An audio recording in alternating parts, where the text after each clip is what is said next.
रहिए बाबा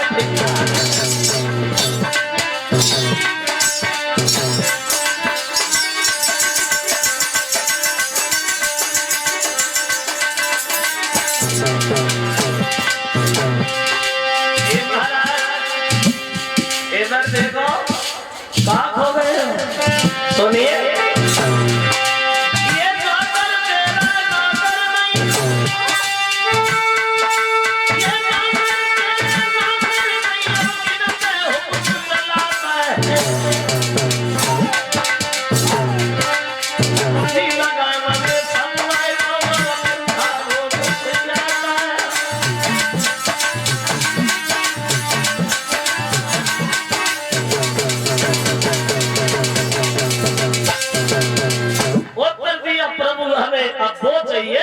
जो तुम्हारे राज से बाहर है समझ गए। जो हरिश्चंद ने ये शब्द सुने तो हरिश्चंद खड़े के खड़े ही रह गए।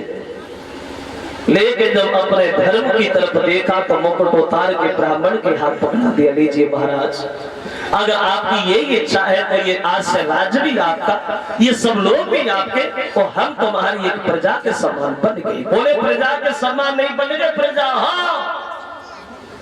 अब दक्षिणा कहां से दोगे? अभी ला, देर हो रही है, जल्दी ला।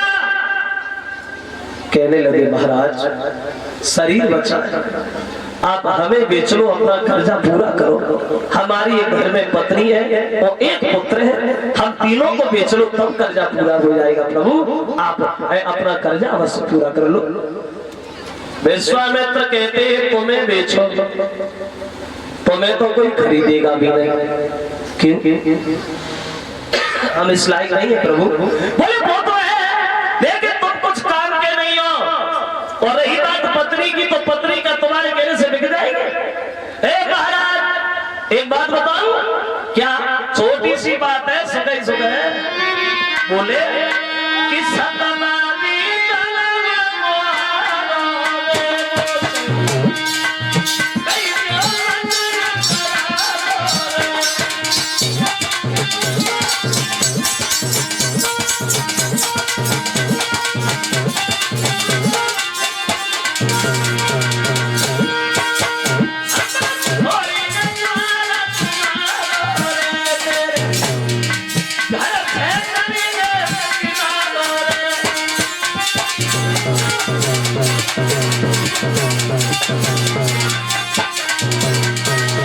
छोटी सी बात है, सुगह मना करो तो दक्षिणा नहीं दे पाएंगे, हम तो चुपचाप निकल जाएंगे। हम तो बड़ा संतोषी महात्मा है, किसी से कुछ भी नहीं कहेंगे।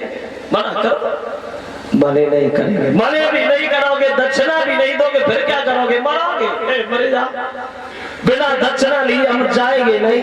पहले अपनी पत्नी के पास जा, जल्दी जल्दी पूछ के आप तो बिकेगी या नहीं बिकेगी? बिकने को तैयार हो जाती है हम तब भी खुश है, नहीं तैयार होती हम तब भी खुश है। जा पूछिए। अब हरिश्चंद्र अपनी पत्नी से जाके मिले और जब पत्नी ने अपने पति को देखा बड़ा सम्मान से बोली प्रभु आज इतनी जल्दी आ गए, क्या हुआ? और चेहरा बड़ा मलिन है, बड़े उदास दिख रहे हो, क्या कारण बन गया भगवान? कहने लगे हरिश्चंद्र रानी तारा इंसान की सबसे बड़ी भूल, सबसे बड़ी हार तब होती है जब आदमी अपनी ही बात में फंस जाता है। अपनी बात से निकल जाना सबसे बड़ी जीत है, और अपनी बात में ही फंस जाना ये सबसे बड़ी हार।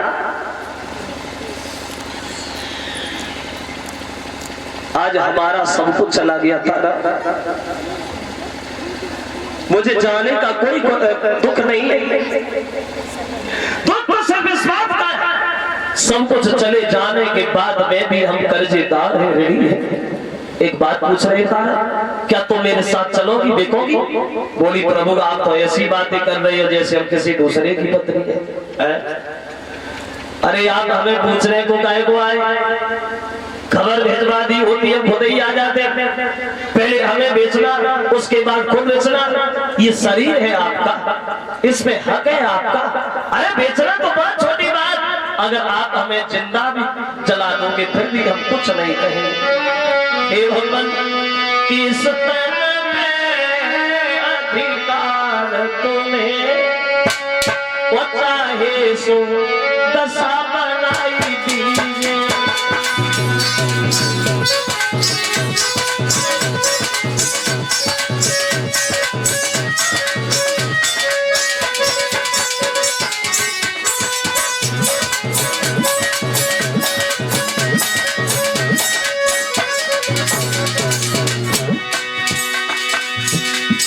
प्रभु बेचना तो अलग रहा,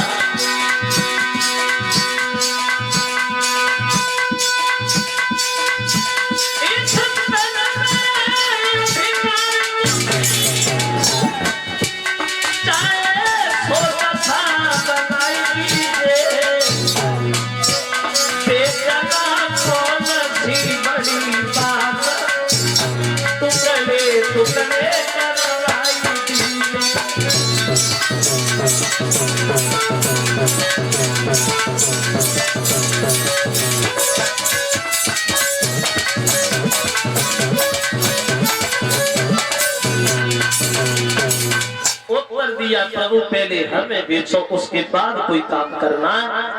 तो ये पास आया, बोले पिताजी हमें भी लिए चलो। तो हरिश्चंद्र समझाने लगे तारा ये वस्त्र आभूषण हमारी नहीं है, कोई भी अगर अलग साड़ी तुम्हारी ठंडी पुरानी है वो पहन लो, इन वस्त्र आभूषणों को उतार के अलग रख दो।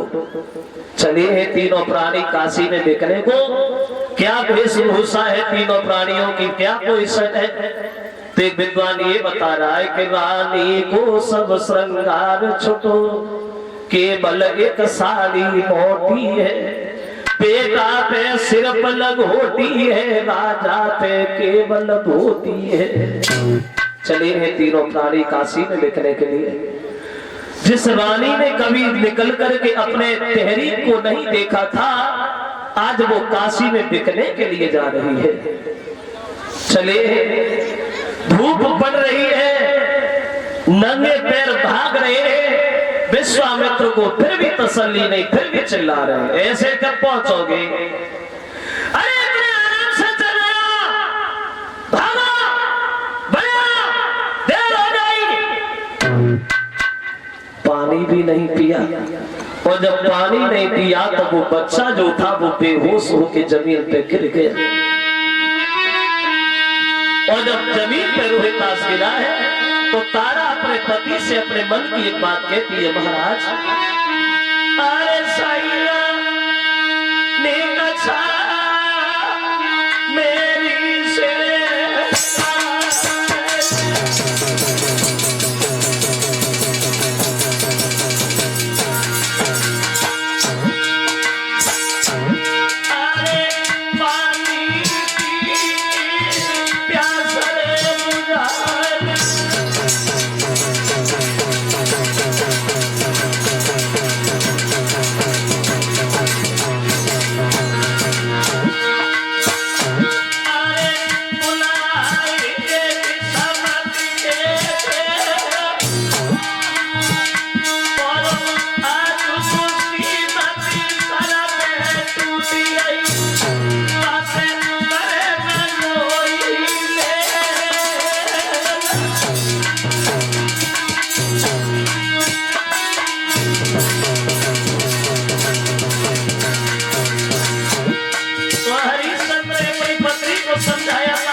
इसलिए रानी मेरी एक बात सुनो,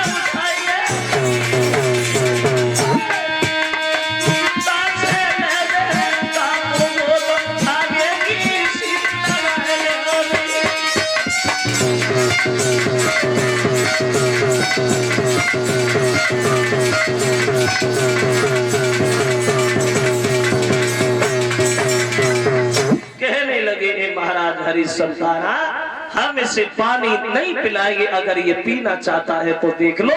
विश्वामित्र ने कहा क्या हुआ? अरे बड़े आना, भाई लड़का गिर कैसे गया, मर गया क्या? प्यास लगी है तो अरे से पानी तो पिला लो, मर जाएगा। हम नहीं पिलाएंगे। तुम नहीं पिलाओगे तो हम पिलाएंगे, क्योंकि नुकसान तो हमारा ही है। तुम तीनों में से एक भी धोखा से भी मरा तो मेरा भाई दान और ये दक्षिणा कैसे मिल पाएगी? ए भाई पानी पी लो, चला। कहने लगे हे बाबा जी, हम पानी नहीं पिएंगे। क्यों नहीं पियोगे? तो कहता है वो रोहिदास को सुब्रह्मण्य से, ए महाराज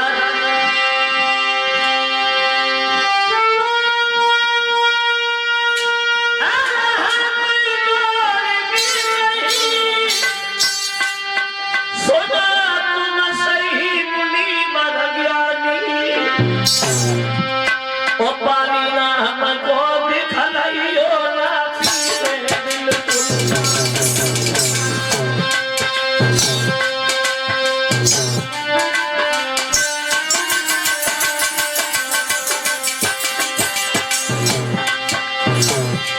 ब्राह्मण ने पानी पीना तो अलग बात रही, हम पानी को देखेंगे भी नहीं, क्योंकि जो लोग कर्जा में दबे हुए थे, जिन लोगों के ऊपर कर्जा होता है वो कभी सर उठा के नहीं चल पाते प्रभु।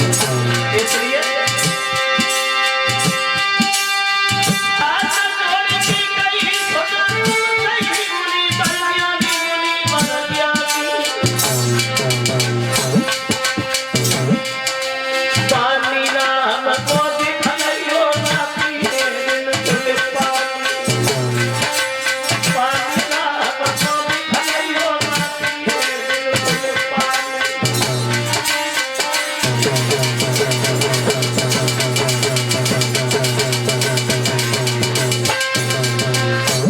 दिया है पानी तब तक नहीं पिएंगे महाराज, जब तक हम तुम्हारे कर्जा